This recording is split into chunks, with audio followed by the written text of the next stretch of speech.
Hey, good morning, everyone, and welcome, and thank you for joining us for the Open Acoustics webinar. We'll commence in a few minutes.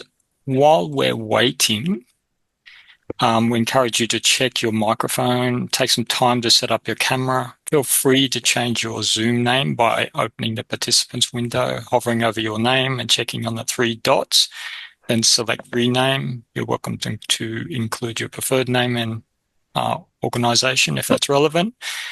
To make this a welcoming, friendly event for everyone, participants are expected to follow the ARDC Code of Conduct. There's a link there to that, which I will also place in the chat, maybe. We'd like to remind you the session will be recorded and published on YouTube, including question and answer session. So we have started the recording already. I'll now hand over to Rob, who will be the facilitator for the next part of the session.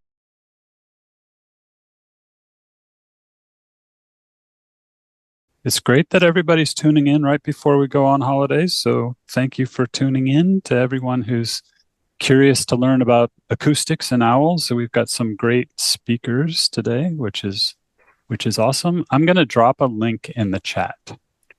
And I would encourage people while you're listening to see if you can figure out how to log into this site. We'll be doing a demo and some stuff later in the meeting. But we're lucky in that we have some excellent speakers here today. So ARDC is really sort of proud to sponsor, sort of invest in the Open Ecoacoustics project because this project sort of helps us fulfill our mission of accelerating research and innovation. They're doing amazing work, and so we're proud to support them.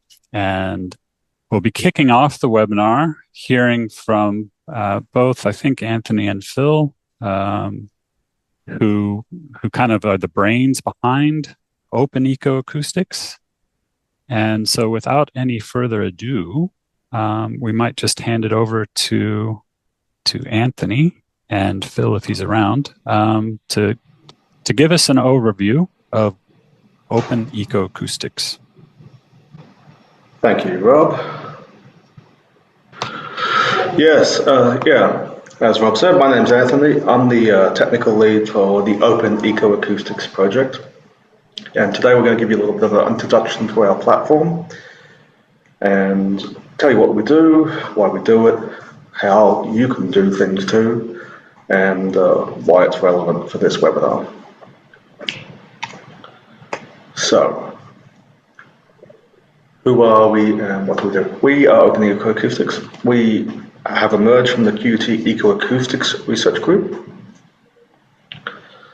And in our current form, we're a co-investment partnership with the ARDC, and we're in the Planet Research Data Commons theme. We aim to be the kind of default way people store their ecoacoustics data and analyze it within Australia.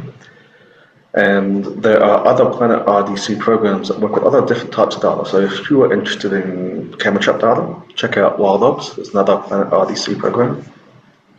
And if you're interested in modeling and analytics, check out Ecocommons and UniSQ. What do we actually do?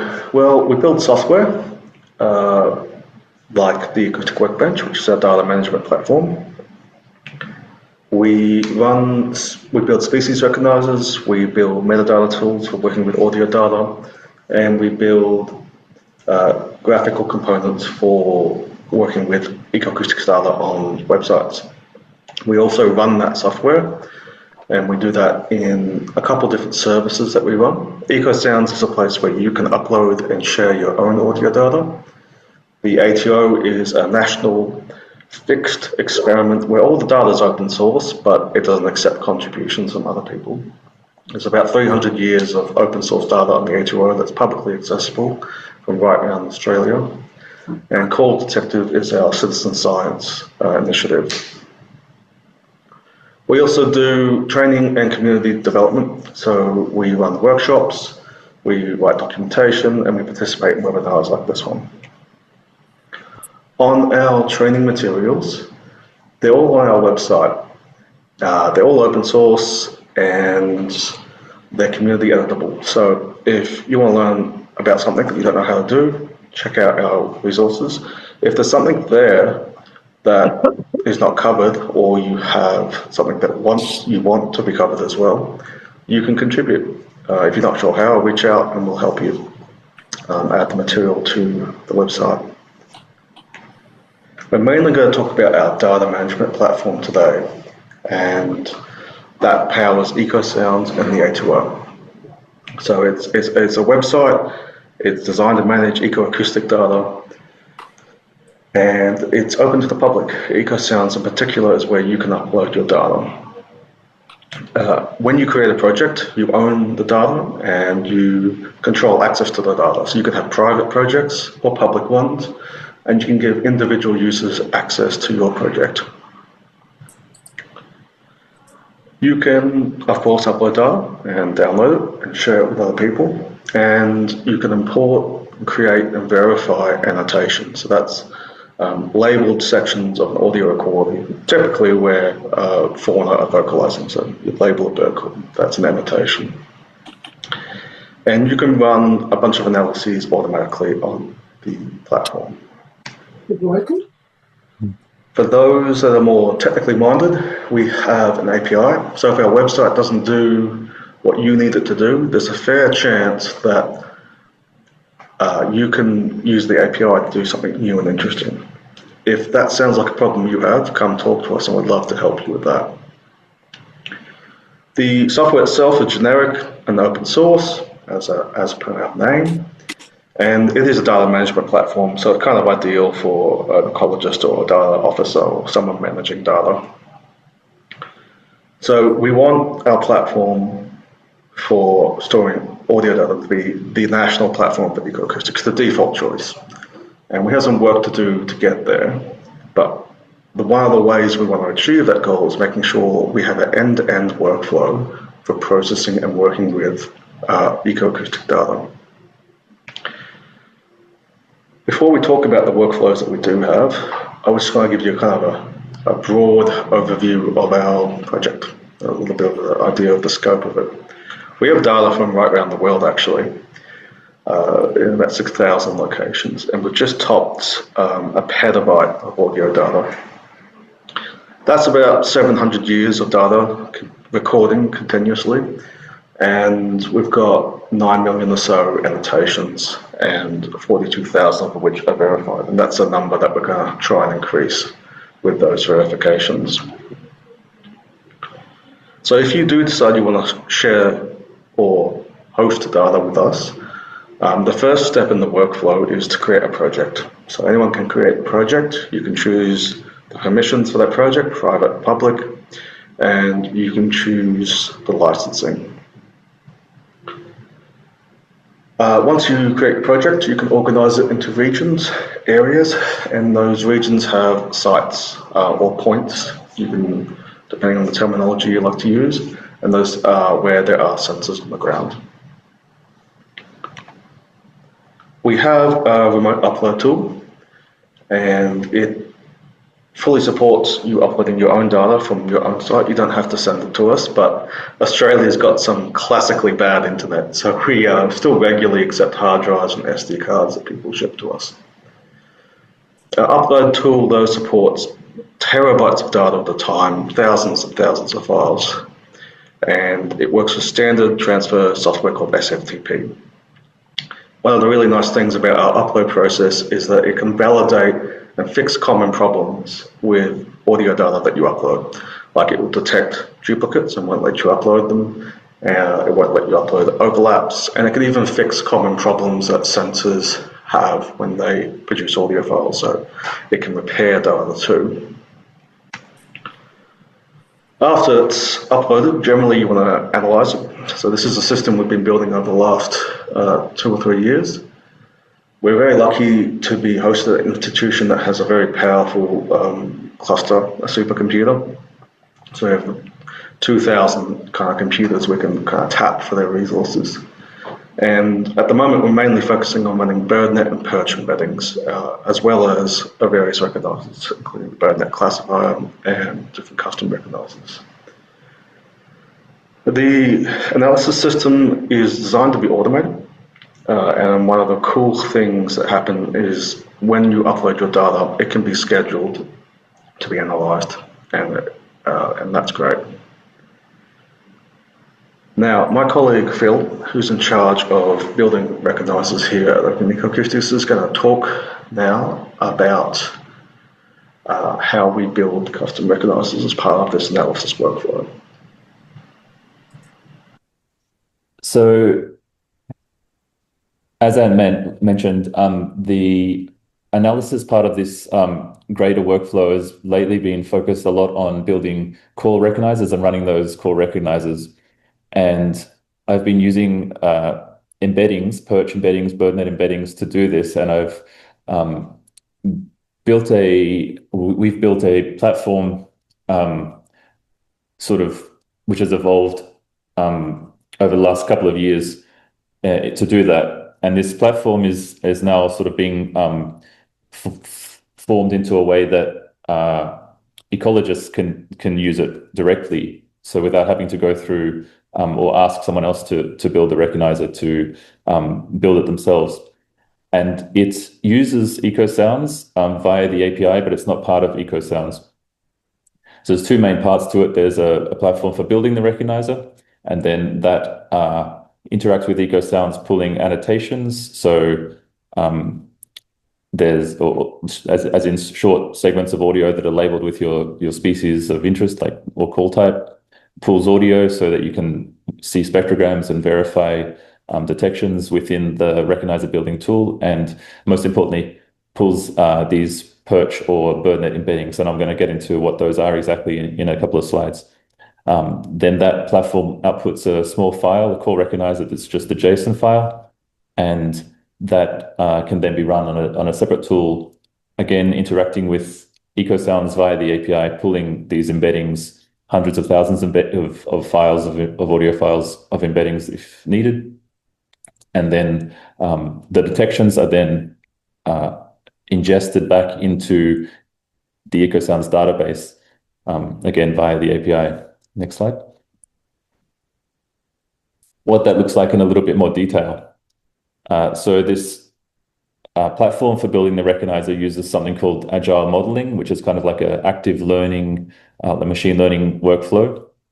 So the first thing is that the embeddings are generated on Ecosounds. And so like we don't have to do that as when we're building the recognizer. That's done automatically, and those are available via the API. And that's a really great time saver and headache saver, because it can be a bit of a pain to get things set up in order to generate those Perch or BirdNet embeddings. But also it can take a long time to compute them. And it's really great having them available on Ecosounds so that we can just request them via audio recording ID. And those are, so what that essentially means is that the entire set of audio that you're working with is segmented into 5-second segments, and each of those is represented by a thing called an embedding. So we pull those down for the audio of interest, and we can provide then a 5-second audio clip of this target species that we're wanting to build a recognizer for. And then there's this search through the embeddings phase, so it can compare embeddings of your label example with all of your unlabeled examples and give you the most similar results. You can then look through those, verify them as true or false of your target species, and then you'll have a labeled set to train a linear classifier. And then that linear classifier is used again to search through your unlabeled audio set and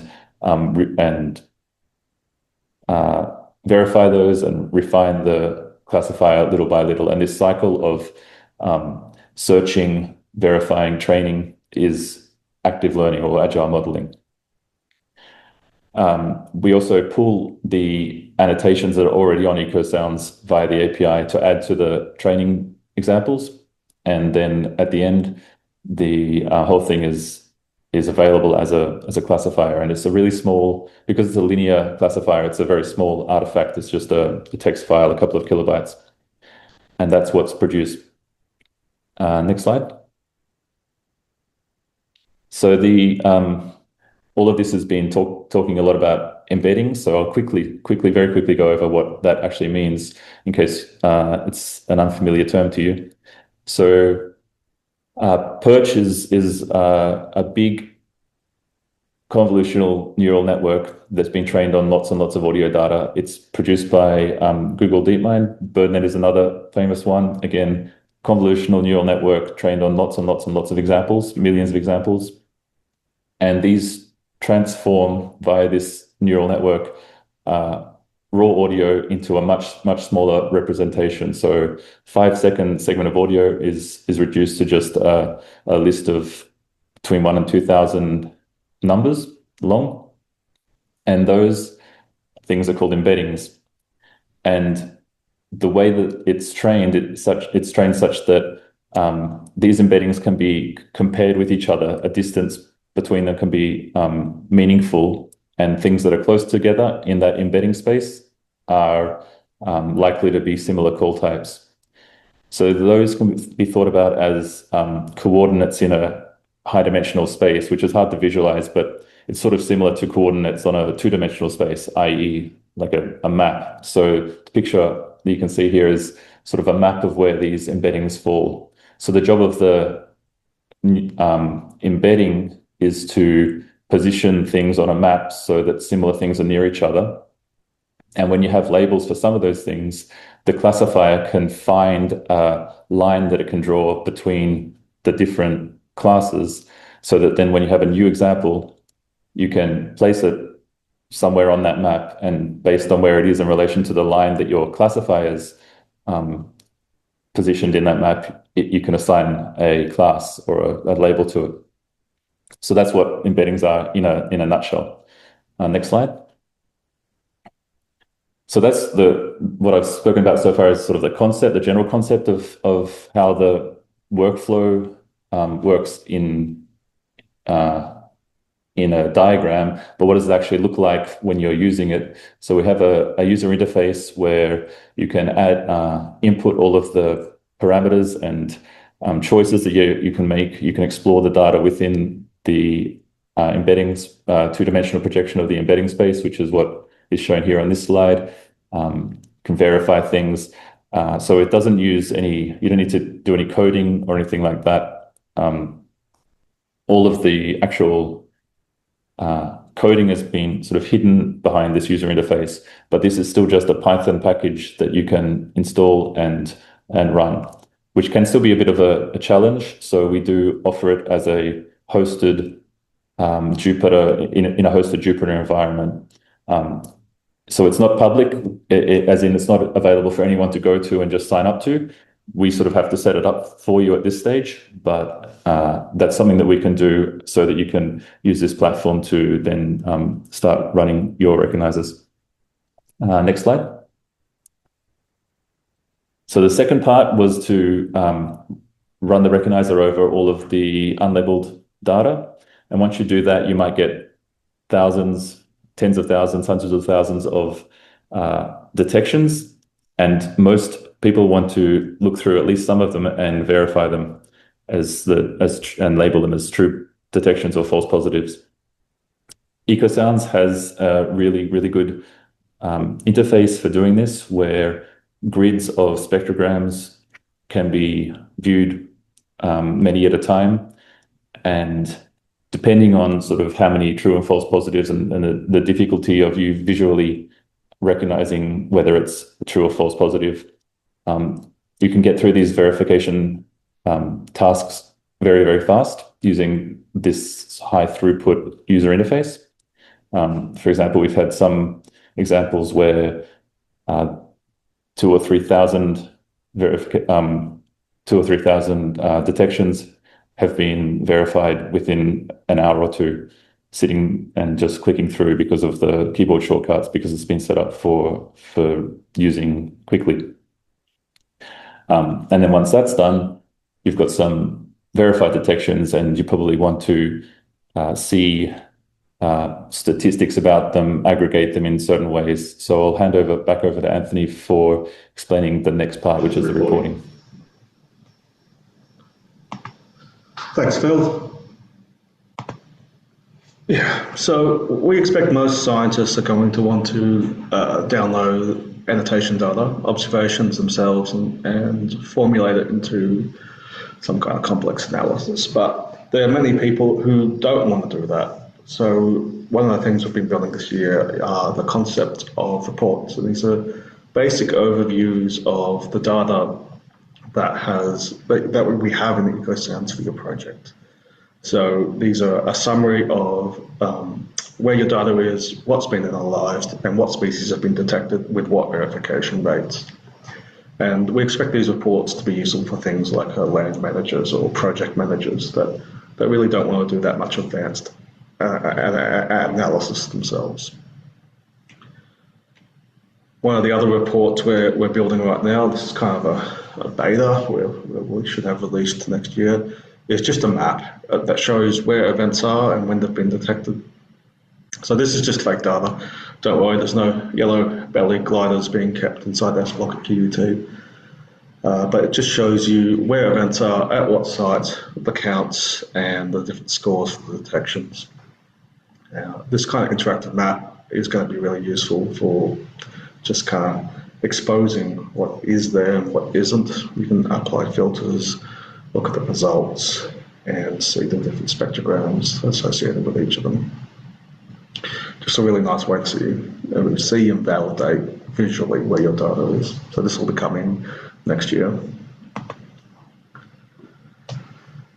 The last step in our workflow, and one of the most important ones, is exporting your data, which most scientists are going to want to do. So you can download your data again if you need, or that's a great way of sharing your data with other people. You upload it and then they can download it elsewhere. You can also download all your observations, your annotations, including with verification data if they've gone through a verification step. And some features we're going to start building or look at to build next year include kind of bulk snippet download, so you can download 3 or 5 second segments centered around your observations for further training rounds, or bulk analysis result download. And both of those functions are already available through our API if you want to automate that yourself. One of the most exciting aspects of the export part of our workflow will be exporting our observations, our annotations, in the camera trap DP bioacoustics adaptation format. So that adaptation is currently being spearheaded by some people in Europe, and they're taking an existing standard for exporting observations for camera traps and they're adapting that to work with acoustic data. So we'll build that format into our system, which will make our data interoperable. And then ALA have already been working on accepting camera trap DP standards, and this will be really exciting because it means if you choose, you can export your annotations and observations to ALA. And once they're at ALA, we have this fantastic resource where you have a mix of human observations, camera trap observations, and ecoacoustics observations in one platform where you can do meta-analysis.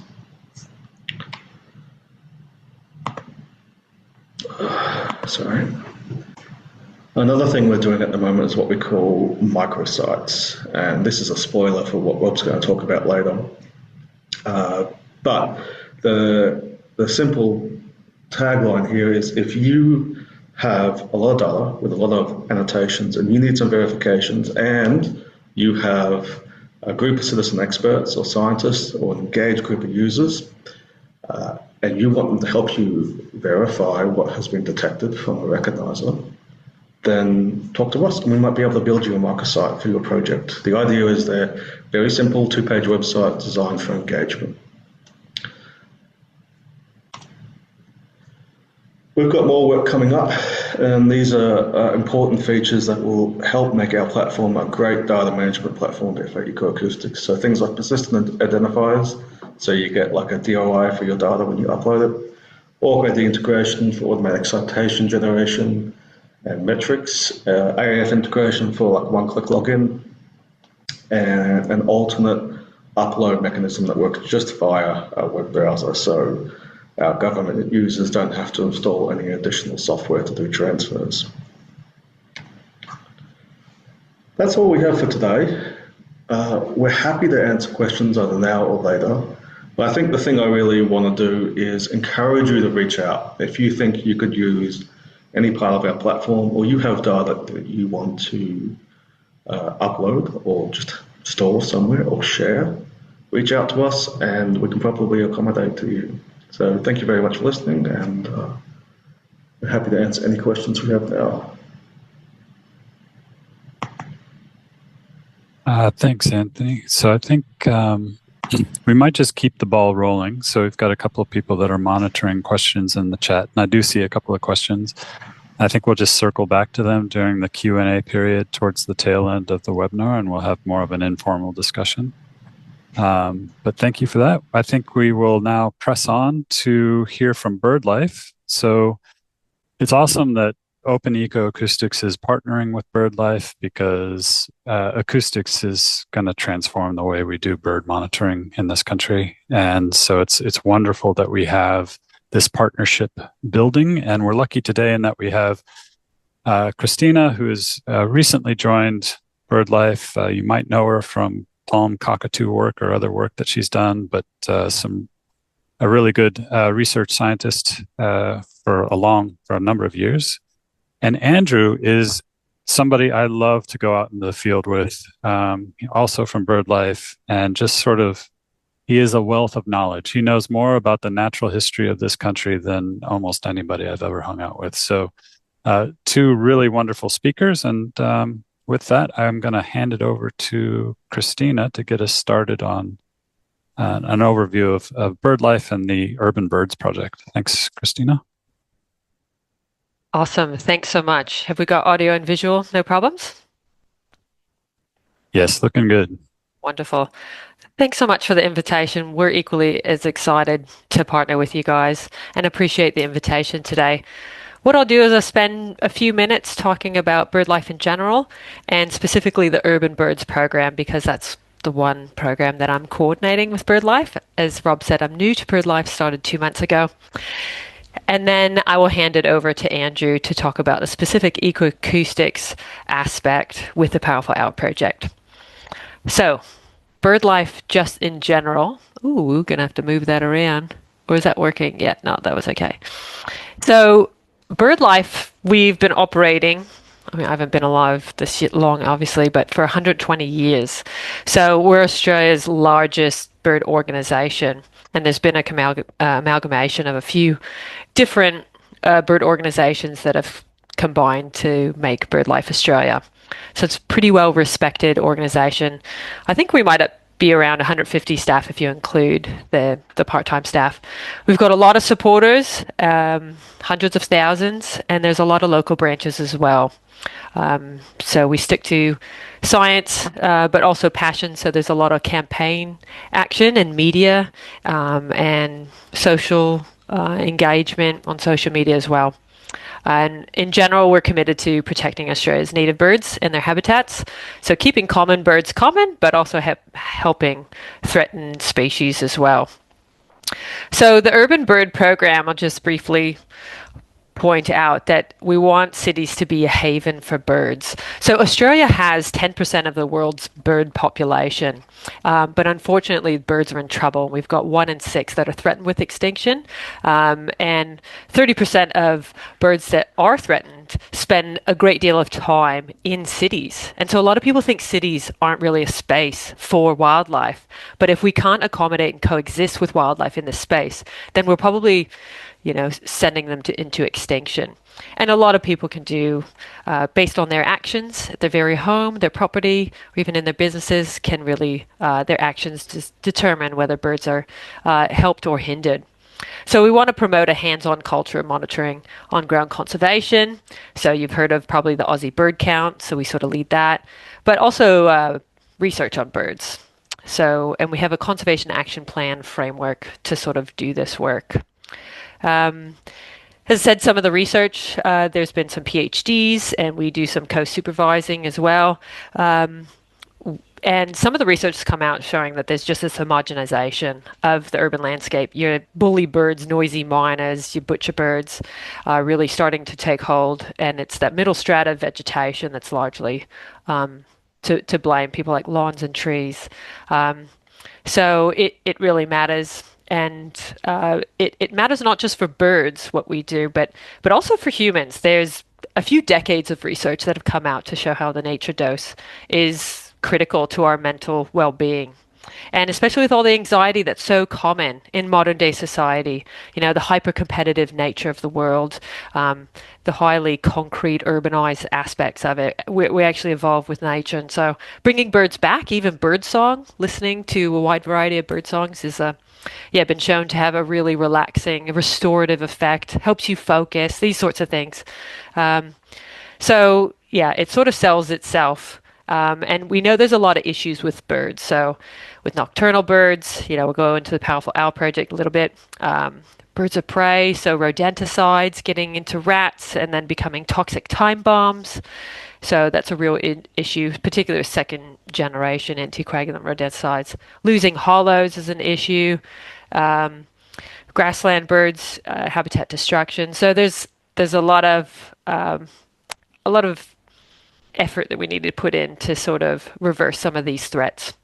And I'm particularly excited. This is actually a photo of my garden, and it's going to be in BirdLife Australia magazine that's coming out shortly. But a habitat garden program that we're just trying to remove the barriers to people creating habitat on their own blocks, and just a little bit so to prevent the barriers from movement of small little birds in particular.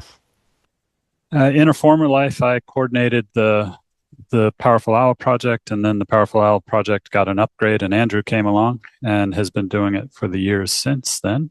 But I wanted to talk a little bit about how the data that the volunteers have been collecting, how acoustic data, and how some of the new tools and data that are available are really helping us improve our understanding of where powerful owls are in the landscape and how we might direct future survey efforts to get the best out of our efforts when we go out and look for owls. So let's see. Before I get started, though, I do want to acknowledge the first Australians on whose traditional lands we meet. I love the opportunity to listen to Australia's first ecologists every chance I get. So just want to make that acknowledgement. And so many of you that are tuned into this call would be familiar with going out to and looking for owls. And sometimes it's relatively easy. So you'll go to a nice patch of woods and you'll listen at dusk. And when an owl wakes up, it'll often call. So at dusk, you'll hear this call and you'll wander over to where you heard the call and you look up and you might see a chick poking its head out of a hollow. So that's when everything works wonderfully well. And unfortunately, it's not that easy. That's a great day when it happens, but usually it's much harder than that.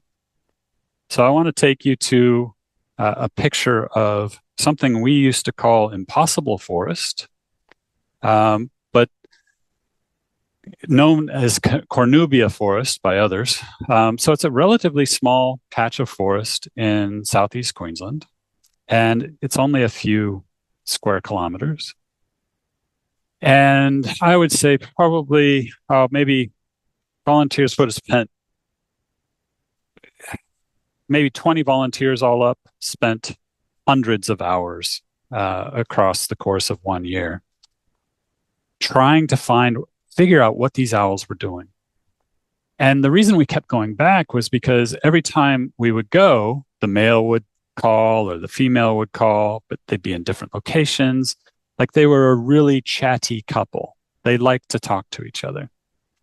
And so it kept us going back and kept us looking for these things. And we spent, like I said, ridiculous amounts of time. And I went there with a number of students, and eventually one of the students said, well, look, it's clear they're not breeding. I'm like, yeah, you're right. This is they just like to talk.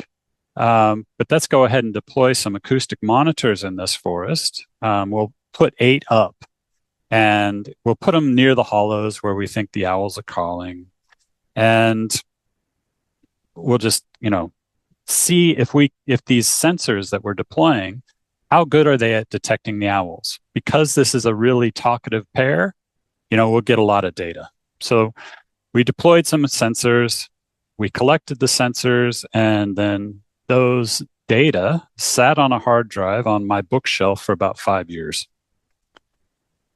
And the reason they sat there for so long is it was really kind of hard to do the acoustic analysis back in the day, but it's gotten so much easier. And so I ran these data recently, and I'm sitting there with headphones on, and I'm going, no way. So the foundation model has automatically identified a chick calling, but the chick was calling from right in the middle of impossible forest. So one of the cool things about new monitoring technology, or when you're doing new monitoring effort, is you often uncover these unexpected surprises. And this was an example of that. Like, you got to be kidding me. We spent that much time in this forest, and we totally missed the successful breeding event in here, which is sometimes just the nature of field work, I suppose. But anyway, so Andrew and I, over the years, have been involved with, so the Queensland government has provided some funding in partnership with QUT and BirdLife to sort of understand how could acoustics help us better understand where owls are in the landscape. What kind of tool is acoustics? And this project wrapped up a number of years ago, but we've kind of been sitting on the data for a while. And so Andrew and I deployed 114 sensors across Southeast Queensland. So a lot of these sensors were deployed in areas where the spatial mapping at the time predicted there would be powerful owls, but I wasn't so sure. I wasn't convinced. So we wanted to put some sensors in those areas. We also had some opportunistic deployments. But then, through Andrew's work and the work of the volunteers, we've identified hectares, individual hectares with 1 or more hollows in them. 74 of those locations we have now across Southeast Queensland. So a really rich data set. We know where a lot of breeding hollows are. And 1,400 presence locations that we didn't have before the project started. So we've got a lot more data, which is awesome. And so Christina kind of alluded to this. I imagine Andrew's going to talk about this in more detail. But so the Powerful Owl story is a really good news story. There's tons of powerful owls that have moved into the urban environments of Melbourne, Sydney, and Brisbane. We think their populations are increasing. Maybe we're just looking for them harder, but there's lots of owls here. And these are listed as a vulnerable species here in Queensland. But there's a lot of threats that impact these owls. And so as an owl, and the rodenticides that Christina mentioned, if you're a powerful owl in the city, it's likely that you're not going to live as long, right? And if I do some back of the envelope calculations about survival, and I come up with, it's not hard to come up with an estimate of survival that could fall to a population growth rate of 0.9 or 0.89. If that did happen, then in 20 years, we could have this good news story that we're seeing in these urban environments could become a bad news story. And there's a real opportunity here to deploy some more resources to get good data on the vital rates of powerful owls. What does those survival rates look like? So we know whether we're on our path to a bad news story. There's rodenticides that are impacting raptors across the country, and we have active communities that are actively engaging and looking at the populations of large numbers of powerful owls in the cities. So we have this opportunity to explore the impacts of things like rodenticides a little more deeply. Anyway, that's not what I'm mainly going to talk about today.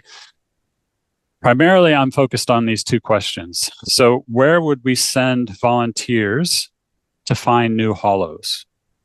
So why do we want volunteers to find new hollows? Well, because every time you find a hollow, it's more likely that local council is going to recognize that patch of forest with nice old trees as one that they want to conserve. So we want people to find new hollows, and we want to help them do that with some modeling. And I know Andrew's done some great work at bringing in some historic data where other hollows have been identified in other data sets that we didn't know about. So anyway, we're getting a better understanding, and I've been telling Andrew I would give him these two things for years. So the other thing that we wanted to understand was, well, what's the distribution of powerful owls in Southeast Queensland? Are there really 950 pairs, or are there more or less than that? So anyway, been threatening to give this information to Andrew for years, and finally getting around to doing it. And a big part of the reason I'm able to do that is because at ARDC, we have a research cloud. So if I have a university email address, I can log into this and spin up a virtual desktop. If I have a grant, I can spin up some GPUs or some CPUs. But the point is this compute makes doing things a lot faster and a lot easier. And because I had access to all that stuff, I was able to pull the data from Ecosounds through their API and run BirdNet out of the box, which is that foundation model that Phil talked about. And so 500,000 recordings, terabytes of data. BirdNet finds 7 million possible bird vocalizations in that data set. So, and I'm able to do this in a few weeks, which just wasn't possible years ago. It's amazing. We found lots of other species as well that the AI thinks are over 150 species. We haven't validated all of this, but we have started to validate. There's a lot of sooty owls calling in this data. I wish I'd done some spatial analysis on sooty owls in hindsight, but never mind. A lot of other cool birds that are also there. There's also a lot of yellow-bellied gliders that have popped up in our recordings. And last year, worked with Phil, who has put together that Google Perch workflow and able to identify a lot of yellow-bellied gliders in our data set that we didn't know anything about. Interestingly, we did not record that many powerful owls, maybe 17 sites over 34 unique weeks. So not heaps and heaps of powerful owls. There's a new kid in the block in terms of data that we can use to predict where owls are. And so this is an example of Google's Alpha Earth imagery that's now available to make more and more accurate predictions. I'm not going to talk about this a lot, except to say it's amazing. It's 10-meter resolution. It's got a lot of great information in it. And if I use that Google Earth data in a species distribution model, these yellow areas or these lighter colored areas are where we would predict powerful owls might be in the landscape. This model isn't too bad. 0.99 for an AUC would be wonderful. 0.89 is not bad. But the thing I want to talk about here is for years we've been doing species distribution modeling using some curated data sets, things like remnant forest cover, right? It makes sense that if I know where remnant forest is, there's a good chance I know where powerful owls are. But there is so much information in this Alpha Earth data that those embeddings, those embedding number 2, whatever that is an amazing predictor of where owls are in the landscape. So there's some new tools. Again, this data just came out 3 months ago. And when I use that same data and I apply it to where hollows are in the landscape, I get a much better map of where hollows might be in the landscape. There's a bit of a false positive issue, so I want to do a little bit more work before I would write this up. But wow, a really nice map of where hollows might be for powerful owls in the landscape. And now, so we wanted to do some analysis with the the ecoacoustic data, the passive sound recordings that, from those recorders we deployed. So we use something called a Bayesian species occupancy modeling. So I don't want to go into details here, but it's really good at accounting for things like detection probability. So if I only went out once to a site, we know there's not a very good chance that you actually found powerful owls, even though they're there. But if I go out 20 times, there's a good chance that I'll find them. So accounting for that helps us make better predictions. Accounting for spatial autocorrelation similarly helps us. And there's a new R package that makes this much easier to do. So back in the day, if you had to calculate a Gaussian process, it was a lot of work. Now there's some shortcuts and, again, some much easier to use tools that are available. And I guess the take-home message that I want to drive home is that gives us a nice prediction, a nice map. And let's look at this prediction and remember that this is the prediction we got from Alpha Earth. And so when I'm accounting for detection probability, it looks like there might be some other places in Southeast Queensland that there's a lot of owls. The other thing that I want to drive home in this map is this area here represents the area where the model is most unsure of itself, right? The error is relatively highest in these areas. We're predicting there's no owls there, but that's actually where the modeling prediction is least sure of itself.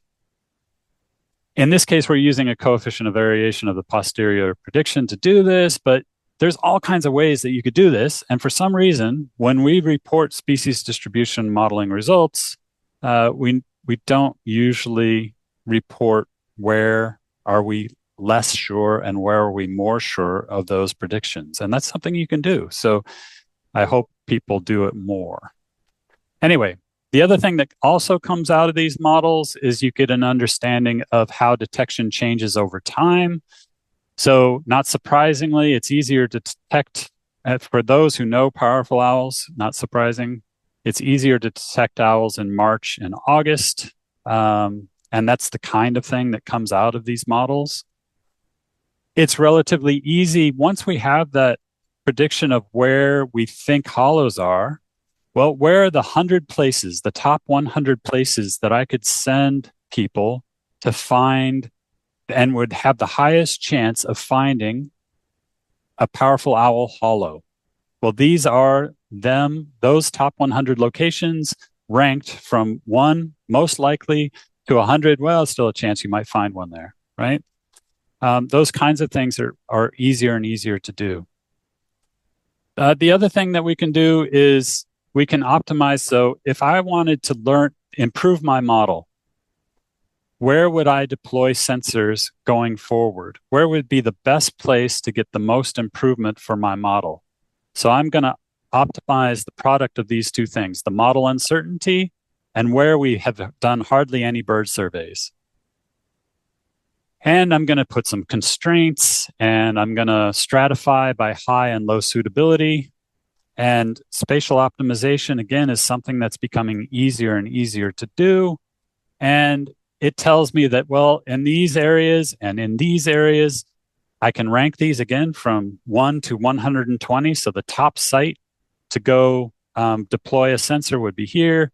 And maybe the 5th most important site would be here. And that will give us information. If it turns out there are owls there or there are not owls there, that will improve the next model that we do. And then within each one of those squares, you got to keep in mind that that's a 1 kilometer by 1 kilometer grid cell. These sensors only can pick up an owl from maybe 50 meters away. If it's 200 meters away, you might deploy 16 or 9 sensors in a uniform fashion. But actually, we're working in a framework that is modeling detection probability. So what we can do instead of thinking, and we probably don't have this many sensors anyway, right?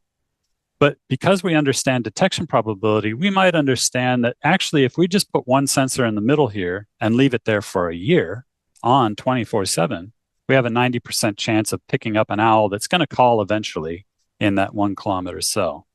So we can think about how we deploy these sensors in the landscape to get to hit our targets of increasing certainty of where owls are in the landscape.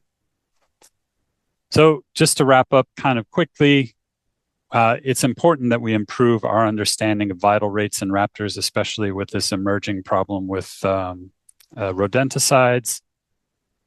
We can direct volunteers to find new hollows in the places we think they're most likely to find success.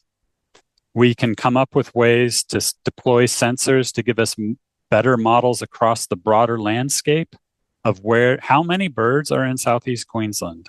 950 was our last estimate. I think we can do better than that. But also this framework can be used across multiple species. So, you could say, okay, I've got 100 sensors.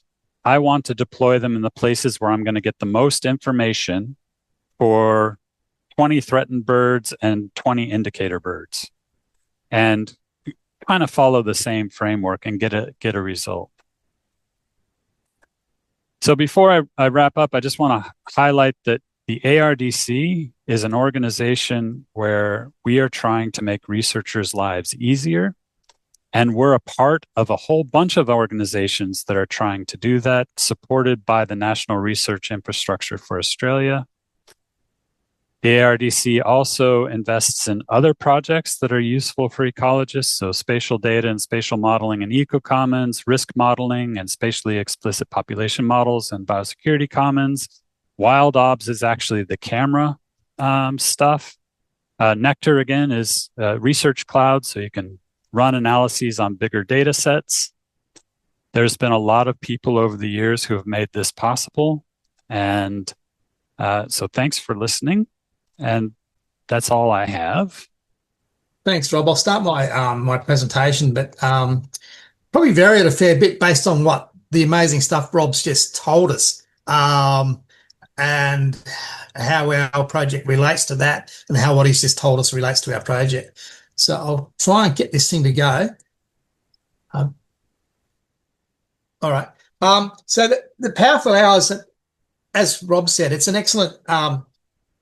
Well, it's such a charismatic animal. It's an excellent species to engage the community and in wildlife and habitat preservation, and in an expanding urban environment. So, in Southeast Queensland, we've got to probably fit another 400 million people in there in the next 10 or 15 years. So we're going to lose a lot of habitat. The thing with powerful owls, as Rob mentioned, they're listed as vulnerable, but they use the same habitat that endangered species such as koalas and greater gliders use. So if we can engage the people to conserve that habitat by using a charismatic species like the powerful owl, we've got a better chance of saving something. So the object of the project is to locate powerful owl territories, breeding pairs in the urban and peri-urban area, identify the location of nest trees, and record the breeding behaviour and success year on year. And we also collect data on prey. We do that by our volunteers observing behaviour of powerful owls and what they've got in their talons at the time, whether it's a flying fox or a brush-tailed possum, ring-tailed possum, greater glider, or sometimes a koala. And also we can do pallet analysis. So go through and pick up the pallets that they regurgitate and pull them apart to see what sort of bones are in there and then key those out. So we're trying to get a better understanding of their urban ecology, and also the injury mortality, as Rob flagged. It's second generation anticoagulant rodenticides is a big one at the moment on the radar. We know of one owl, unfortunately, that died as a result of ingesting that stuff. This year, we've got one that we know of that was electrocuted this year, a couple of car hits, but there's more that have passed away that we don't know what caused their death. Sadly, we had 23, it was great. We had 23 chicks leave the nest this year, but we're aware of 4 of those that have already died. So we're not sure what the survival rate of chicks is, but that's something that we probably need to get a handle on so that we can help increase that.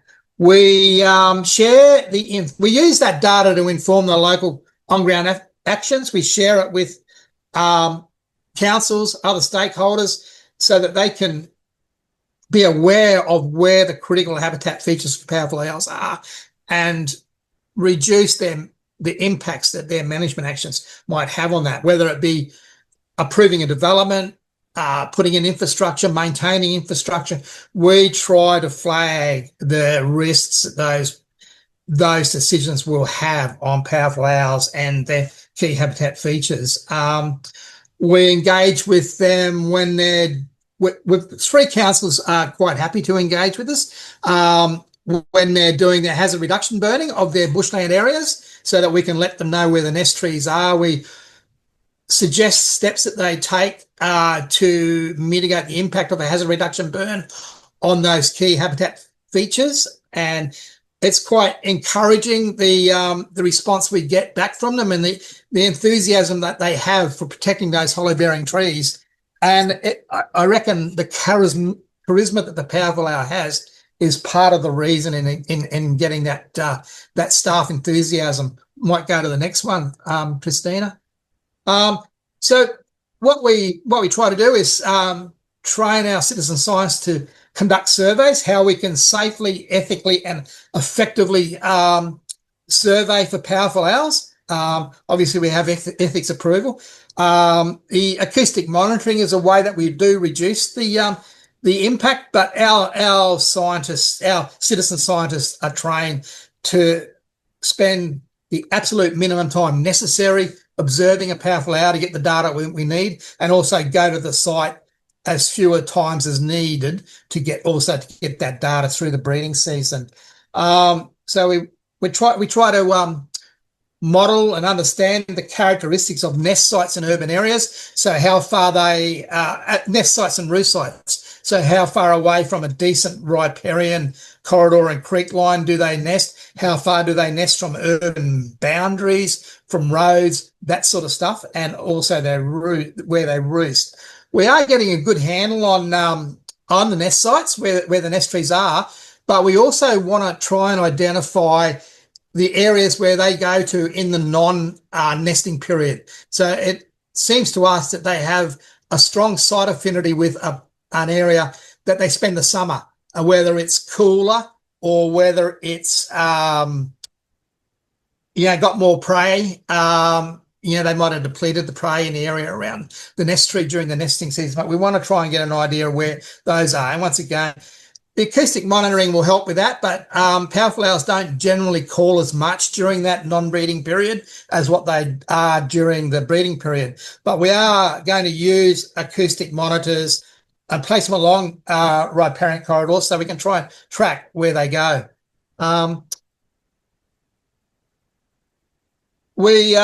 If you want to go down to the one with the school, Christina, we engage the community and we educate the community, and that's school kids as well as people that aren't school kids anymore. And we do a thing every year where we go to the Tamborine Mountain College during term 2 and go up once a fortnight and do various lessons and activities to get those kids interested, particularly in STEM subjects, and zoology, ecology, biology, and conservation.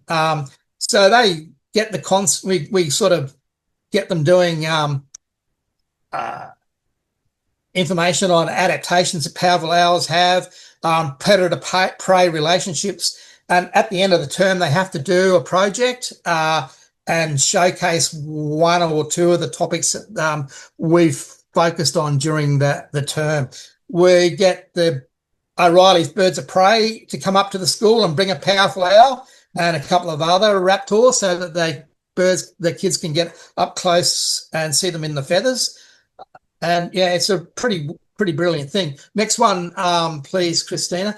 We also have Nick and Lucy, a couple of our star volunteers, come along, and we do powerful owl palette analysis. So it gives them a bit more reinforcement on that predator-prey stuff that we talked about in the classroom. We get comments after these sorts of activities that it's the best day that they've ever had at school. And I think it is, and it's just really rewarding for us to do it too. Now back to acoustic monitoring.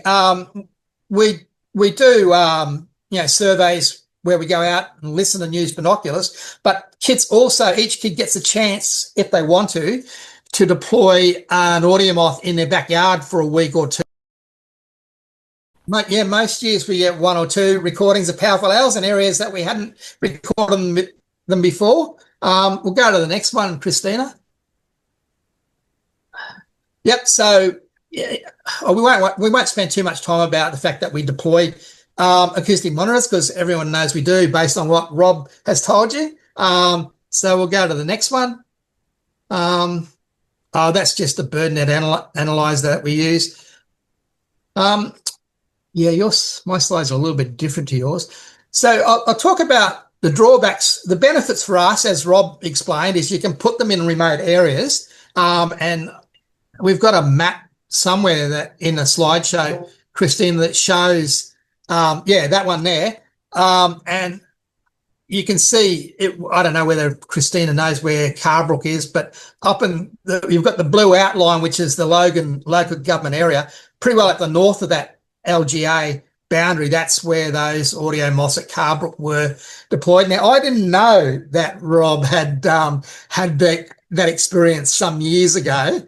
And every time I've engaged a couple of volunteers that look really, really fit, young and enthusiastic, I've been sending them out there and to see if they can find those nest trees, and they just don't. And I've decided that I won't do that anymore, because I don't want to discourage them from maintaining their interest in the project. I'll talk about the volunteers and what the stuff that Rob came up with in his presentation. I hadn't seen his presentation about getting better value for our effort by looking at the stuff that Rob's come up with. So we've got about 600 people that have volunteered for the project, but when it comes to the crunch, there's probably only 50 of them that have ever put in a survey, survey data into our bird data database. So the drawback of the powerful owl being a charismatic animal, it's good for engaging people,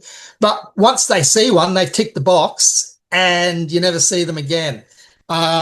So with the work Rob's doing, hopefully we can make it more efficient for people to do, to go out and look and pretty well verify or ground truth the stuff that Rob's come up with, and that's where we'll focus going forward. We've got species habitat modelling for powerful owls, and there are some patches that are red hot on the habitat modelling maps, but we haven't had any records of powerful owls there. So that's where we'll concentrate on deploying acoustic monitors 2026, which is just around the corner. Benefits, as you know, enables greater capture across greater survey period. They're good for monitoring cryptic species. The powerful owl is absolute perler. I don't know whether there'd be a better species to use as a subject for acoustic monitoring.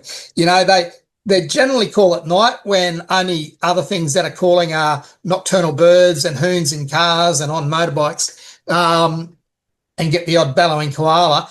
You don't get, the background noise from a heap of diurnal birds chirping away. And the call is just so distinctive. And because I can't get the sound to go, I'll just go, ooh, ooh. And that's a pretty poor impersonation of a powerful owl. But I'll give it another go. Ooh, ooh. So it's generally a distinctive 2-note call. And it's pretty well at the same frequency. There are other calls, bellowing, bleating, but Callan sorted out the AI to pick those up. And then we get the trilling of the chicks, which is sort of like a shrill, I don't know, sort of like crickets in a way, but crickets that change pitch. We might have we got a slide there, Christina, of the spectrograph of the trilling? Oh, no. Well, you can see on that slide of Christina's up there in the spectrograph, you've got those red marks on it. So that's the ooh, ooh, ooh, ooh. That was a female version of the powerful owl call. the lower ones are generally whoo, whoo, whoo, whoo. Hopefully that correlates with the marks on the spectrograph. So we run it through the AI, but we still need to use our ears and eyes with the spectrograph to verify it. It is easy to do it with the powerful owl. Challenges with acoustic monitoring, as you know, you end up with shitloads of data, like 330-minute files on an SD card it'll take 375 8-hour days to check the files from 20 audio moss. As people have mentioned, you got a lot of data and you got to store it. I don't know how many hard drives I've got filled up with data, which I need to get to Rob to put up into Ecosounds. And the other bastard of a thing that happens is someone knocks the audio moths off.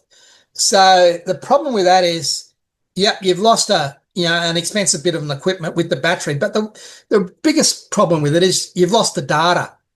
So you've had something out there which you've spent a lot of time working out where you're going to putting it there, and then you go out to get it, and then you spend 3 hours. I don't know, Rob, how many hours do we spend looking for the ones at the Conondales? But yeah, a lot of time looking for something that's been pinched. Next one. All right, yeah. So we're going to still do our traditional survey methods of looking and listening, because one of the drawbacks with acoustic monitoring is we don't get that behavioural data. We hear a powerful owl, but we don't know what sort of a tree it's in. We don't know whether it's interacting with, doing allopreening with a mate. We don't know what prey it's holding, or what it's doing. And that's where the value of our really, really passionate and enthusiastic volunteers like Nick, Lucy and Brett, who have chimed in today, they go out and they just diligently monitor a site, and they give us an incredible amount of information, which one of these days, one of us might get a chance to write up and publish on powerful owl diet and behaviour. We just don't get that with acoustic monitoring. So acoustic monitoring is great for augmenting the data that we collect, but it's not going to be a replacement while we're trying to work out what the threats and how to mitigate the threats are to powerful owls. I think someone had a pop-up message there about wanting to deploy an audio moth. Happy to do it if it looks like it's a safe, suitable area. You can maybe send an email to Rob and he can pass on my details, and we'll organise to get you one next year. Also, it is a bit of a chore, a happy chore though, to go through and analyse all the software. So if anyone's got a computer with a bit of grunt and, over the coming nesting season, if you're sick of sitting and watching Home and Away or whatever, you can put your hand up to analyse some of the sound files for it. And if you want to become a volunteer for the project, Leah, you're also one of our great volunteers. Thank you. If you want to register for the project, click that QR code. Our sign-up thing on the BirdLife database it's having a Christmas hiatus. So have a crack at registering in maybe January or February for the volunteer, going to go through the volunteer process. Oh, good on you, Sharon. What was the other message that popped up? It might have been from me, Andrew. It's Joe Morris, and I'm the program manager for the mods project from ARDC. I just wondered whether you had any devices deployed in Buchan Conservation Park for powerful owls. I don't think so, because I don't remember where Buchan. Oh, is Buchan down near Greenbank?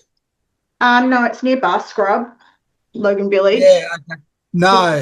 No, I haven't. Powerful owls there, and I've got my property's just opposite, and I'm pretty sure I've got a nesting site at front of my property. Okay. Well, we'll probably go and look at that with eyes and ears rather than an audio moth, because if we already know where a powerful owl is, then we don't need to know where it is. I guess it would be good to put one out to hear whether there's two calling to one another at the start of the breeding season. So, yep, there's Well, probably I reckon I have one on my filing cabinet that I'll get you, Joe. So yeah, it would be cool to. But she might have breeding ones on her place. Yeah. So Joe and I have talked about owls a couple of times. That's cool. Yeah. All right. Well, I'm running out of time, I think, but really impressed with what Rob's doing. Yeah, it's amazing, and it's certainly gonna help us. Awesome. Thank you, Andrew. I can see the chat. That was so we'll circle back to questions in a minute, but so I now want to hand it over to Callan. So Callan is he's a very switched on researcher at QUT who's wrapping up his PhD, and while he's wrapping up his PhD has agreed to come talk to us today, which is awesome. He's kind of doing the next level things in terms of analysis of sound, and he's also going to kind of lead us into how great it is to verify data. So I'll hand it over to you, Callan. Your slides are showing up nicely. Yeah, cool. Hi, can you hear me all right? Yes, we can. Thank you. Awesome. Yeah, hi everyone. My name's Callan. So as Rob said, I'm finishing up a PhD at QT, and I also work for BirdLife. So I'm sort of in between the two. So I get to see all the cool stuff that's happening at both organizations. And today I'm just going to talk about some of the other things that we can get from acoustic data beyond just, is there an owl there? And some fun ways to look at acoustic data. So as we've already sort of spoken about, acoustic data revolves around sort of annotation and validation of data. It's kind of like a camera trap, right? Like you're setting it out, it's looking for something. You still need someone to look at it at the other end and make sure that it's there. Ideally, even with really, really good models, they're going to have some mistakes. And we also need someone at the start to do something called annotation, which is basically drawing boxes around owl calls. And we use those to train what is called a supervised model, and that is the thing that we use to find our owls in the landscape. But sometimes you need a little bit more than just is there an owl in this piece of audio, yes or no? And for some questions, you may want to go a little bit deeper and want to have an annotation of the individual notes of the owl. And there's a few reasons we might need that. For example, if we're looking at the difference in calling between male and female powerful owls, or maybe we want to know what the difference is between the calls of a Queensland powerful owl versus a New South Wales powerful owl. And usually this annotation process is super manual. Speaking from experience, it's a human. Drawing a box around individual notes takes a really long time, very, very tedious. Fortunately, the powerful owls are relatively simple species. Some other species, you'll have multiple variable notes that you have to annotate one at a time. And often for these questions, there's not just one call that you need to answer that question. It's hundreds or even thousands. And even for the powerful owl with just two notes, again, speaking from experience, annotating those two notes a couple thousand times takes a very long time and is quite painful. So when I was sitting there doing a few days of powerful owl note annotation, I was sort of thinking to myself, there's got to be a better way to do this. And so we've come up with this, it's a hybrid pipeline. I won't bore you with the technical details, but if you're interested, you can read the paper. It essentially combines a supervised method, which is like that the thing that finds a powerful owl, with some unsupervised methods. And the first step basically is we run a model that finds the powerful owls. And then after that, we put every potential powerful owl snippet, like a camera trap. You'll have some things that are powerful owls and some things that aren't powerful owls. And we run that through something called, we automate the process and we run it through something called threshold segmentation. And what that does is it draws a little box around everything. So anything that I put into this pipeline, it will draw a little box. And you can see it's actually doing a really, really good job of annotating those individual powerful owl notes down the bottom there, which as soon as I saw this, I was like, okay, great. That's going to start saving me heaps of time. The problem is it's also annotating a bunch of other things. It's annotating boo books. It's annotating the noise down the bottom. It's annotating dog barks and any other funny thing that goes bump in the night that sounds a bit like a powerful owl. So the next step in this process is how do we just keep the powerful owl notes and throw everything else out so that we can collect these powerful owl notes at scale. I don't just want to collect 10 powerful owl notes. I want to collect thousands and thousands of powerful owl notes from all this lovely acoustic data that we're collecting. So the next step is we use something called unsupervised classification. So those models I was talking about before, the ones that we use to find the owl, they are a supervised model. We give the machine a whole bunch of owl calls, and we train, the machine basically learns to identify that owl call and find them for us.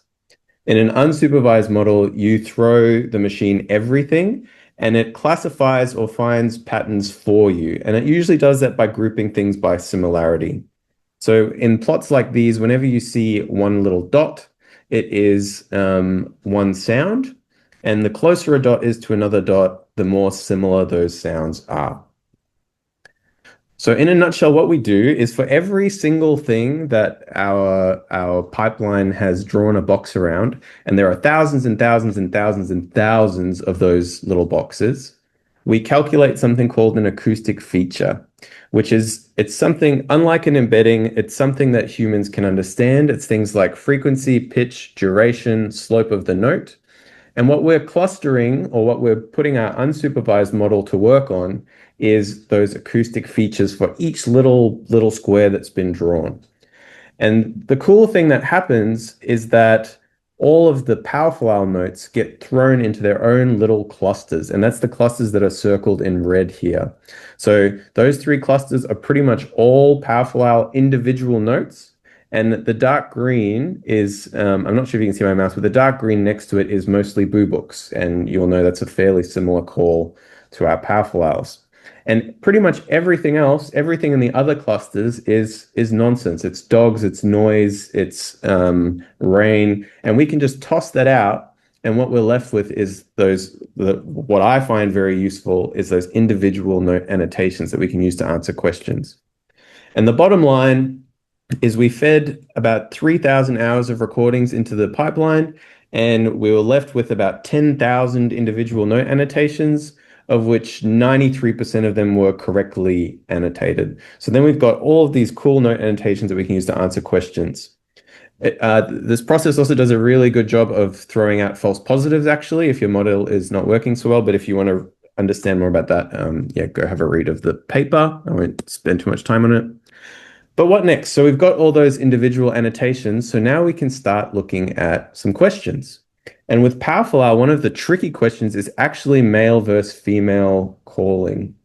So those of you who've spent some time with powerful owls will maybe know that male versus female is sometimes simple, other times not so simple. So when the male is calling in the low range and the female is calling in the high range, it's quite easy to tell by ear. But both species, when you we did a targeted study on this, and both species have, the males can call a little bit higher and the females can call a little bit lower. And so there's actually a period where telling male and female without getting a recording and measuring the frequency is very hard. And your recorder can also influence those frequency measurements. So it's not always a simple question. But when we can collect those individual notes from the same recorder type, we can have a pretty confident idea of, are we listening to a female or are we listening to a male? But again, we need those individual notes to be able to tell. And we can start looking at how many times is a male versus female calling at a particular site. Do we only have females at one site? At new sites where we haven't had owls before, is it just females that are moving around? There's a whole bunch of things that we can then delve into when we can collect this data at scale. Just one quick thing to note on that. It's also interesting, the differences in male and female between Queensland and New South Wales. We historically, there's some old papers that suggest that the main way to tell between male and female is the difference between the first note and the second note. But we found, at least in Queensland, that is definitely not the case. There is a ton of variation between first and second note in male and female. So that leads to the next question is, are the calls up here considerably different to the calls down south? And to delve even deeper into that, we can start looking at even vocal individuality or site differences. Do these owls have individual accents at different sites?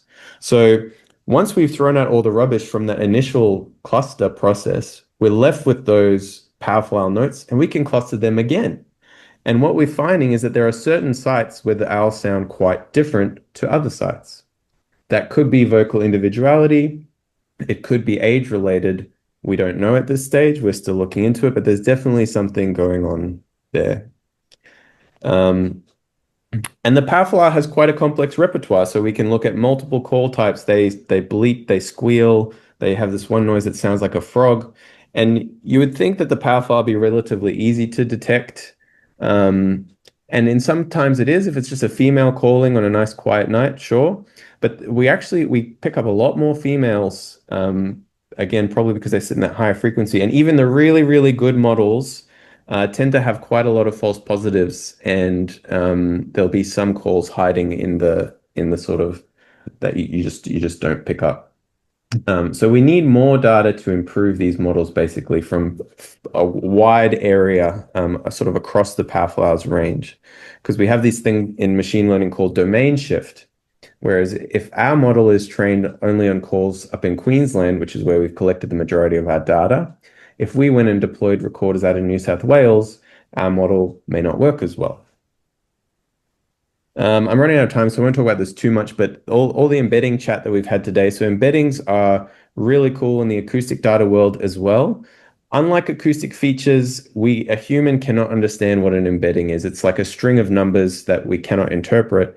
But for owls and in acoustic data, we can use them for a bunch of cool things.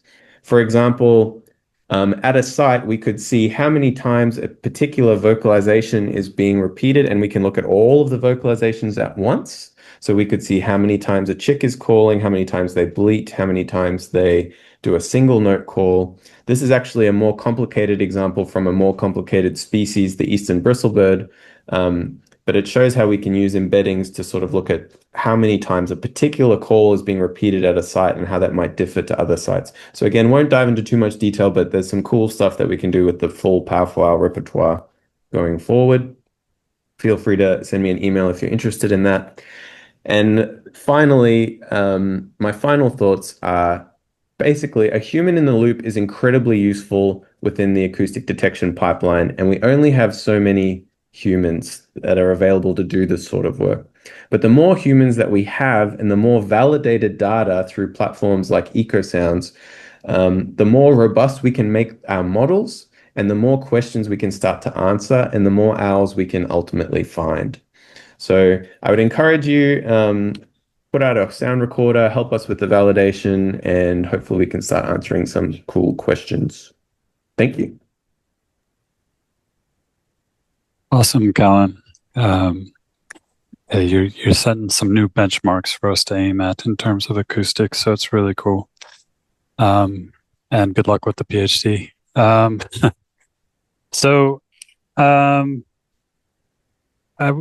now just going to give you a brief demo, but first, again, if you didn't have a chance to already, I would encourage you to visit this site in the chat. So that's the site that I'm going to take you to real quickly here in the demo. But essentially, as Callan highlighted, we have different places in the workflow where we as researchers need verification that what the call was is in fact that call. This is one that's been set up with BirdLife. Am I sharing the screen, hopefully? Mm-hmm. Yeah, you're yes. Good. Excellent. So this one's been set up with BirdLife, and it's this is just a landing page. So this just shows you, gives you a little bit more information about the project. There's a nice video, kind of what you're being asked to do. Talks about Holly and Andrew, who are awesome. And but what you do is you click on this verify calls. And once you've logged in, once you've created a login, you should see a screen like this. And so this is a spectrogram. This is frequency. So that's the sound frequency, and this is time. And if you look down here, you can see that, so this is an example of a male call. So that's how it should look on the spectrogram. That's not what I'm seeing here, but if it was a male call, it might look like this. I can play that call so you can get a sense for what this call sounds like. I can play the female call as well. Right? So is that sound coming through? It's a bit faint, but I can hear just. Okay, yeah, so we'll have to work on the sound for the next webinar. But anyway, we're in acoustics. We should have this figured out. But and this is a chick calling. So a very distinct sound. So once you get your ear in and you've listened to these and you've looked at a few spectrograms, you can change this so you can see more than, so you can see a grid full of spectrograms, and you can just run through a bunch of these at one time. And so the team has put together a great video that so these are keyboard shortcuts. So you can crash through hundreds of these fairly quickly using these shortcuts once you get used to doing that. But if we play the tutorial, it's fairly simple what we're asking people to do. It's just look at and listen to those calls and say, yes, that was a powerful owl. No, it wasn't, right? A fairly simple workflow, but I just want to highlight that, and a lot of these don't look like powerful owl calls, because I haven't done the rigorous work on this particular data set. I, as a researcher, did a simpler workflow, and so I have a lot more false positives in here. And I would really love if some people were able to, during their coffee break or their lunch break, to go through and verify some of these calls, because frankly, I don't have the time to do it. I have a job that does different stuff anyway at the ARDC. I'm a skills development lead. But if we could get a sense of which calls are powerful owls and which are not, keep in mind there are a lot of false positives here. So a lot of these calls are not powerful owls, but every now and then there's one, and that's gold for us at the Powerful Owl Project, or for the Powerful Owl. I shouldn't say us anymore, but anyway. I also want to show you, if you've enjoyed doing that and you're validating calls, I would encourage you to visit Ecosounds, and you can log into Ecosounds, and you can go to the Powerful Owl Project. Here, I'll just show you how that works, actually. So if I go to, if I learn how to type, if I go to Ecosounds and I go to projects, so a lot of the projects on Ecosounds aren't available for the public to see, but when we signed on to the Powerful Owl Project funding with the Queensland government, they said you've got to make your data public, but future Powerful Owl stuff might be in a private project. There are lots of projects on the site, but if I click on Powerful Owl Project and I click on Search Annotations, then I get this. These are the 7 million records that BirdNet has said, hey, you might have some calls here, right? 7 million records across 150 species. That's too many to check, right?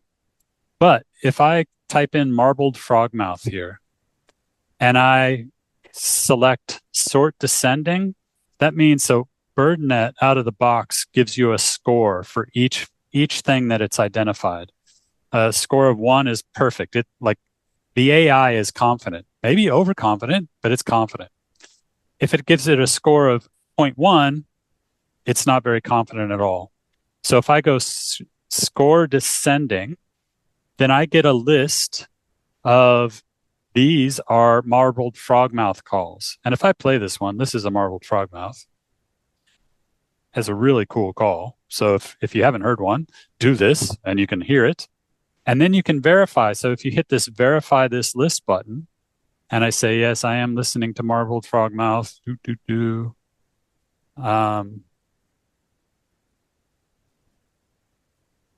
and I want to verify it. And so I can verify and correct it. So I have an option here to verify and correct it, or I can improve the quality, which means I'm going to verify things that other people have already verified, or I can click on improve coverage. And that means I'm going to do I want the stuff that nobody else has looked at yet. Either one of those is helpful to us. And I hit start verification, and I'll get that similar looking user interface that you saw on the Powerful Owl site, but for other species. So I could do it for noisy pitta, right? I could do it for paradise riflebird. I could do it for log runners. Like there's all kinds of cool birds, sooty owls, all kinds of cool birds that are on these recordings. But we have this big backlog where we don't have a lot of annotation data to drive the improvement of these models.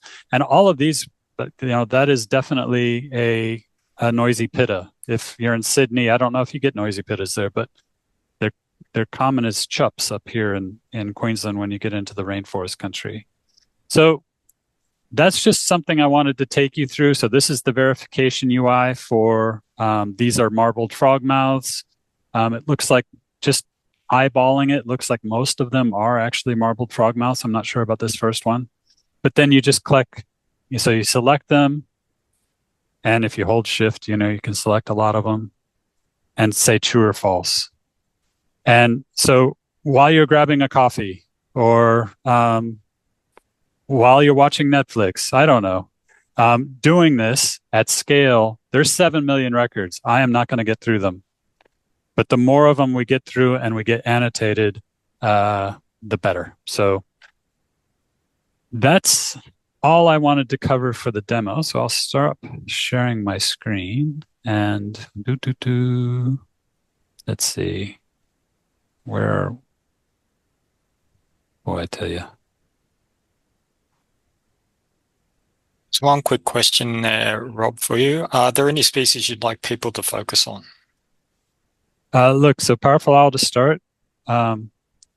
Sooty owl would be great. Marbled frogmouth would be fantastic. Other nocturnal species, would be wonderful because that's where most of the project is working. So any nocturnal species, masked owl, masked owl would be fantastic. And barn owl, but barn owl. So one of the things with BirdNet's been trained in North America, and it thinks everything that makes a screechy noise a barn owl. So we have like a million barn owl things. Most of them are not barn owls. Most of them are sooty owls. So sooty owls make a vocalization that's a lot like a barn owl. But anyway, nocturnal species to start. But if you have a favorite bird or you just want to hear what a bird sounds like, this is a good way to do that.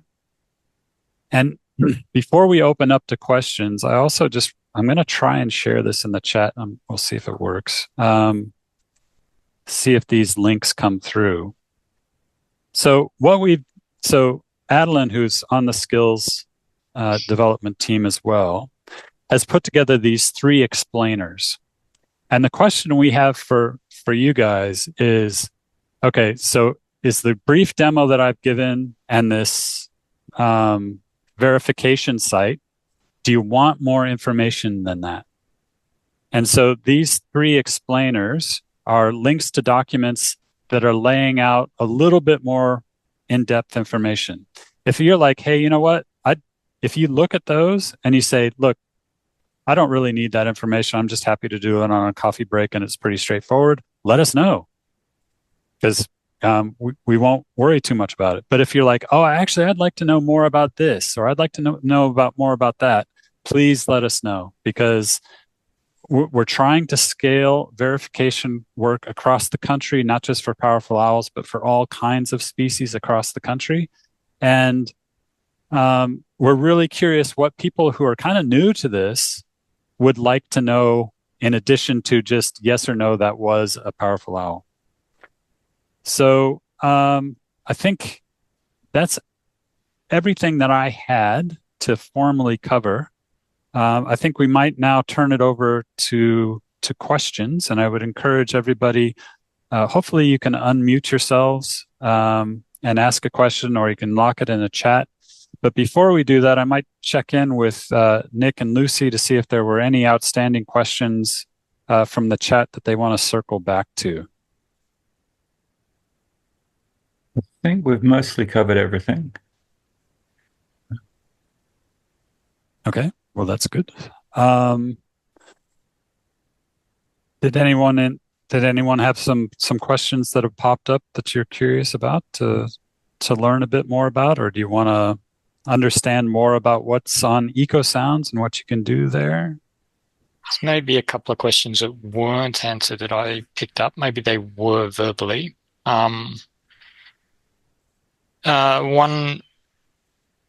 was for Anthony and Philip. Can we assume that the Powerful Owl recordings will be part of the private network managed by the Powerful Owl project within BirdLife? Yes, that's not really a question for us. The project owners are the people that determine whether data is public or private. So that's why I didn't answer that one. But I think Rob just mentioned that the data had to be public for this data set. So that would answer that question. But future projects for Powerful Owls might have different requirements or permissions. So that's up to the data owners. Yeah, I think it's fine to lock it down. If BirdLife wants to start a different Powerful Owl project where the records aren't shared publicly, that's fine. And also keep in mind that the locations of these sites, so I might highlight that real quickly. I might share my screen again. So if we look at the Powerful Owl site, so this is a public project, right? And these are where we've deployed sensors. And I could dig in here and figure out where the annotation was that was where Powerful Owls were detected. And I can zoom in here and I can look at, oh, look, we had 2 deployments here at this place in the Conondales, right? But these locations have been jittered, which means they've been moved by something like, Anthony can correct me if I'm wrong, but 200 meters. We could jitter them by 2 kilometers if you want. So we can hide the location even though the sound data is made public. And we can change that as much as people want. And that's up to BirdLife. So if BirdLife wants to make these less spatially explicit than they currently are, right now I think they're jittered by about 200 meters. So none of these sites are accurate to within 200 meters. And as I've just said, there aren't that many places in this particular data set anyway where there's Powerful Owls that have been recorded. I guess the question will come to whether BirdLife decides, well, yeah, but hang on, you're also identifying other threatened species. We want to jitter these much more than is being jittered currently. So that's a BirdLife decision. That's not a decision for anyone else. And the team can make that happen, I guess, is the end goal. And honestly, if BirdLife wants to make this private as well, I doubt the Queensland government is going to be too fussed as long as you put together a decent argument. So it's really, as Anthony was saying, it's up to the project, how you share your data and how much of the data you show to the public and how much of it you keep private. And Anthony's a wizard at making your dreams come true. So is Phil. So get in touch with him. So there was a couple of queries about whether Powerful Owls in Capalaba or in Victoria are being monitored. That was probably for Andrew, I think. Yep. Different locations. The Powerful Owls, there is a few areas around Capalaba. There is that glider reserve that was flagged earlier on. That is still monitored, though the Powerful Owls haven't nested there for a couple of years. The male, I think it was, died in 2023, and the female survived, that's right, and she hasn't repartnered yet. She may have moved somewhere else. There also, there's a few other nest sites in the Redlands that we do monitor, and there has been nesting at Scribbly Gums and where else, Nick? I don't really want to mention names. Oh, yeah. Okay. There's but there's at least 2 or 3 pairs around that which have bred. Yep. So But we do, look, they do die, unfortunately. We had two pairs that we've been monitoring for years. One is the one that Nick and Lucy do, and the female of one of those pairs died. And there's another one out near Greenbank where volunteers have been monitoring for years as well. And the female of that pair died. But I guess the good news is the males repartnered, but too late in the nesting season to nest this year. So hopefully they'll have a crack next year.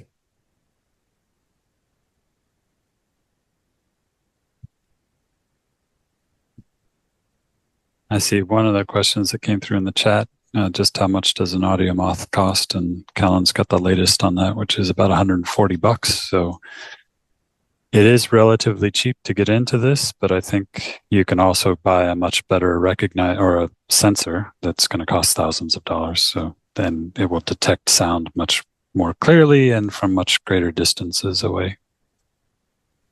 There was another question earlier on for you, Rob, from Lee. So do you mean for hollows, do you mean ones that are in use by powerful owls or ones suitable for use? So this is a predictive model. So it's predicting that there would be similar characteristics. Suitable for use is the short story. So it's not actually, it doesn't know whether there's powerful owls there. The model would have no idea. But it's suggesting that the conditions are right there to have old enough trees that have hollows in them. So it's a better guess than some. All models are wrong, some are useful. And there was also one that came up during Christina's session. Do you know if there are any specific urban agroforestry initiatives in Australia? So by agroforest, I guess just revegetating agricultural lands. I'm not exactly sure. There's the Birds on Farms program, which Scott McPhee is running in southeast Queensland, and there's a few other BirdLife staff running it down in Victoria and a few other places. And those programs, they help people to revegetate their land, but also just to establish what birds are there, and over time, when they are doing this revegetation, how that changes the composition of birds on their land. So that's largely private, people with large properties over 10 acres sort of thing. Yeah, so I guess that'd be the closest example to that. Thanks. Thanks, Christina. That's probably all the unanswered questions I have that I caught up with. So I don't know if anyone else has got any questions. Got a couple of minutes left.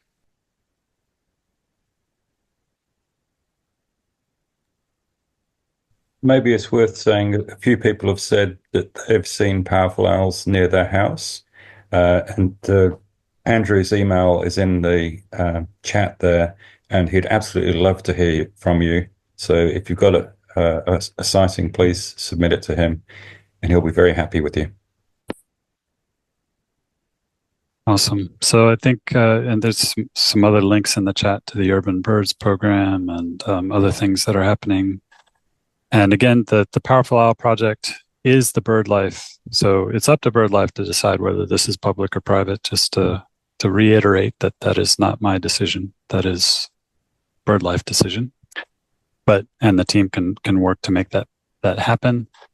In the coming year, we're looking to have a couple of workshops with the Powerful Owl project that are going to be in person. And so if people have more interested in running recognizers or doing some of this work or whatever it might be, if you're interested in Powerful Owls and the acoustic side of things, we'll be doing a couple of more activities in the new year. So, and hopefully Callan will be happily finished with his PhD and we can rope him in again because he's the gun on all this, as well as Anthony and Phil. So I just want to thank the speakers today. It was a wonderful session as usual. You guys are really bringing this home, and I'm really excited about how acoustics is kind of changing the way we do bird monitoring in this country. It's wonderful to see.